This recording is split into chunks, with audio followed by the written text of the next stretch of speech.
बहुत समय पहले की बात है। एक गांव में दो दोस्त रहते थे। राजू और रमेश जैसी जोड़ी की कहानी गांव की आबादी में अपनी अनूठी पहचान बन गई थी। वे दोनों सदैव मिलकर अविस्मरणीय चुटकुले सुनाते, अविरल देवयानी के जैसे सब्र के साथ खेलते और दोस्ती का रंग बदलते थे।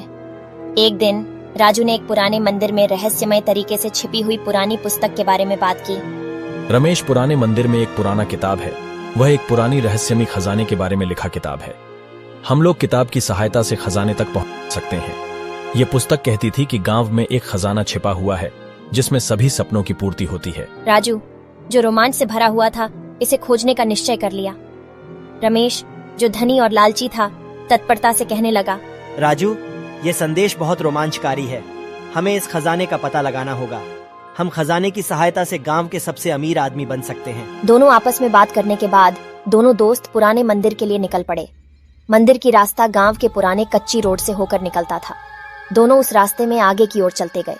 कुछ घंटे चलने के बाद राजू और रमेश मंदिर के सामने पहुंच गए। मंदिर एक पुरानी खंडहर बन चुकी थी। चारों तरफ अंधेरों से भरा पड़ा था। वहां रोशनी छन छन के आ रही थी। मंदिर के अंदर जाना बहुत ही खतरनाक था, पर दोनों ने हिम्मत बांधी और धीरे धीरे मंदिर के अंदर प्रवेश करने लगे। मंदिर के अंदर बहुत ही डर लग रहा था। दोनों अब किताब ढूंढने में लग गया। बहुत मशक्कत के बाद आखिरकार किताब मिल गई। राजू और रमेश मंदिर से जल्दी जल्दी बाहर निकल आया। अब दोनों की जान में जान आई। इस किताब में एक नक्शा बना हुआ था जो खजाने की थी। वह नक्शा एक पुराने जंगल की थी। दोनों दोस्तों ने नक्शा देखकर अगली सुबह यात्रा शुरू करने का फैसला लिया। अगली सुबह दोनों यात्रा पर निकल गया। ये रास्ता गांव के पीछे वाली पुरानी रास्ता थी, जहां से बहुत ही कम लोग आना जाना करते थे, क्योंकि वह रास्ता बहुत ही खतरनाक थी, जो आश्चर्यजनक और परिदृश्य से भरे थे। दोनों ने हिम्मत नहीं छोड़ी और आगे की ओर चलते गए। दोनों अब जंगल के करीब पहुंच गए थे। जंगल की सनसनाहट बहुत ही भयानक थी। जंगल में बहुत ही घने और बड़े बड़े पेड़ था। राजू और रमेश जंगल के रास्ते गुजरते हुए अब जंगल के बीच पहुंच गया। जंगल में बहुत ही घने जंगली झाड़ियों पुराने पेड़ों से घिरा हुआ था। इन रास्तों से गुजरते हुए दोनों आगे बढ़ते बढ़ते नदी के तट पर पहुंच गया। वहां से आगे पुराने खंडहर गुप्त गुफाओं का रास्ता शुरू हो गया। अब समस्या भी बढ़ गई थी। जैसे जैसे आगे बढ़ते समस्या भी बढ़ती ही जाती। दोनों एक दूसरे को साहस दे रहे थे। विचित्र पहाड़ियों का आवाज और भी भयावह और डरावनी थी। उन मुश्किल पहाड़ियों से बिना डरे गुजरते रहे। रास्ते में राजू हमेशा अपनी बुद्धि और संवेदनशीलता के साथ रमेश की सहायता करता था। अब जंगल में इधर उधर भटकते हुए बहुत समय बीत चुकी थी और मानो समय बीतने के साथ दोनों की समस्याओं की तो तेजी से बाढ़ उभरने लगी।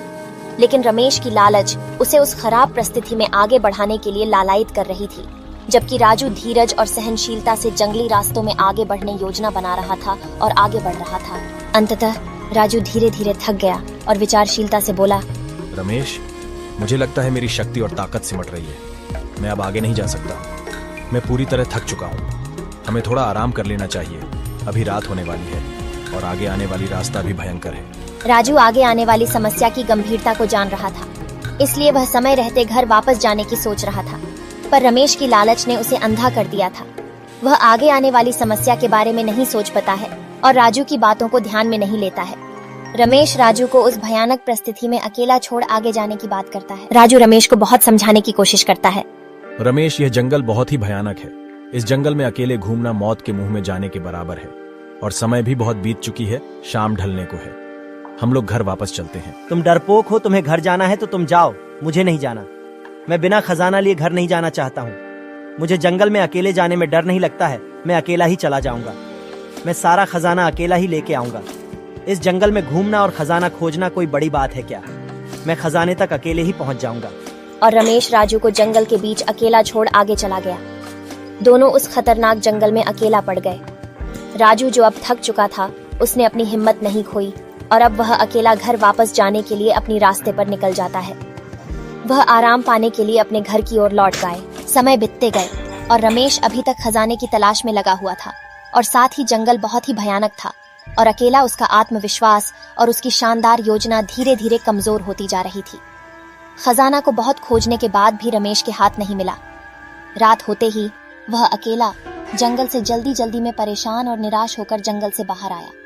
तब जाकर रमेश की जान में जान आया। रमेश धीरे धीरे घर वापस लौट आया। उसे मालूम था कि उसने राजू को धोखा दिया है और उसे खजाना भी नहीं मिला। रमेश समझ गया कि वह अपनी गरिमा और सम्मान खो चुका है। राजू ने रमेश को देखा तो उसे संतुष्टि मिली और राजू ने प्रेम से रमेश के पास जाकर कहा, रमेश, आपने किस तरह ये सोच लिया कि आप अकेले इस काम में सफल हो जाएंगे? दोस्ती और सहयोग ही हमारी ताकत है। हमें एक साथ चलना चाहिए। रमेश ने अपने अहंकार को छोड़कर राजू की बात मानी और उससे माफी मांगी। मेरे प्यारे दोस्त, हमसे बड़ी भूल हो गई जो तुम्हारे बिना उस खतरनाक जंगल में तुम्हें छोड़ अकेले खजाना लेने का योजना बनाई। अब हम दोनों एक साथ काम करेंगे। वे दोस्ती के बीच की दूरी को दूर करके अपने रिश्ते को और मजबूत बनाने के लिए संकल्पित हुए। वे साथ मिलकर कठिनाइयों का सामना किया और खजाने की तलाश में अग्रसर रहे। धीरे धीरे राजू और रमेश की मेहनत और योजना फलित होने लगी। वे मदद करने के लिए एक दूसरे के साथ काम करते रहे और जंगल में कठिन स्थानों में आपस में समर्पण दिखाते रहे। अचानक जंगलों के बीच एक छोटी सी मंदिर दिखा। राजू ने खुश होकर रमेश से कहा, नक्शे के अनुसार खजाना इस मंदिर में होना चाहिए। हम अपनी लक्ष्य तक पहुंच गए। तभी रमेश ने कहा, पर मंदिर के अंदर जाना बहुत खतरनाक हो सकता है। ये जगह कितनी भयानक लग रही है। तभी राजू ने हिम्मत देते हुए कहा, हम खजाना जरूर हासिल करेंगे। इस खजाने के लिए बहुत समस्या का सामना किया है। दोनों एक दूसरे को साहस देते हुए मंदिर के अंदर प्रवेश किया तो वहाँ एक किनारे में एक बड़ी पोटली रखी थी जिसका रक्षा एक सांप कर रहा था। दोनों दोस्त समझ गए कि खजाना वही है। दोनों ने सांप से आग्रह किया और कहा, हमें वह खजाना लेने दें। हम इससे गरीबों की मदद करेंगे और सभी की समस्या का समाधान करेंगे। रमेश का इतना कहते ही सांप वहां से गायब हो गया। दोनों के सामर्थ्य और साहस से बढ़कर दोनों ने खजाने की खोज में सफलता प्राप्त की। खुशी के साथ वे खजाने को खोलकर देखा और तो उनकी आंखें खुली की खुली रह गईं। खजाने से चमकती हुई बहुत तेज रोशनी बाहर निकल रहा था। खजाने में हीरे मोती, सोने चांदी भरे हुए थे। राजू और रमेश दोनों बहुत खुश हुआ और उन्होंने एक दूसरे को गले लगाकर बधाई दी। वे दोनों अब धनवान हो गए थे और जान गए कि खजाने की वास्तविक महिमा उनकी दोस्ती ही थी। इस कहानी से हमें यह सीख मिलती है कि धोखेबाज और लालची दोस्त से सतर्क रहना चाहिए। दोस्ती का संबंध विश्वास योग्यता, समर्पण और साझा संकल्प के आधार पर बना होना चाहिए। साथीत्व हमेशा अहमियत रखता है, जबकि लालच और धोखेबाजी हमारे रिश्तों को बर्बाद कर सकती है।